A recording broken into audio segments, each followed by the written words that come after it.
1872 ഇംഗ്ലണ്ടിൽ നിന്നും challenger expedition എന്ന പേരിൽ ഒരു സമുദ്ര പര്യവേഷണ സംഘം യാത്ര തിരിച്ചു. സമുദ്രങ്ങളെപ്പറ്റി കൂടുതൽ പഠനങ്ങൾ നടത്തുക എന്നതായിരുന്നു യാത്രയുടെ ലക്ഷ്യം.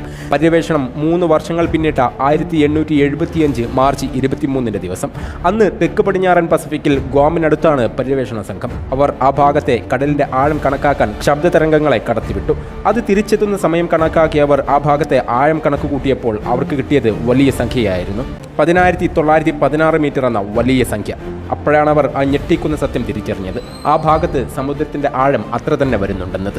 മരിയാന ദ്വീപുകൾക്ക് സമീപമായതിനാൽ ആ ഗർത്തത്തിന് അവർ മരിയാന ട്രെഞ്ച് എന്ന് നാമകരണം ചെയ്തു. ഭൂമിയിലെ ഏറ്റവും ഉയരമുള്ള കൊടുമുടിയായ എവറസ്റ്റിന്റെ ഉയരം 9 കിലോമീറ്റർ ആണ്. ഭൂമിയിലെ ഏറ്റവും ഉയരമുള്ള കെട്ടിടമായ ബുർജ് ഖലീഫയുടെ ഉയരം 890 മീറ്ററും.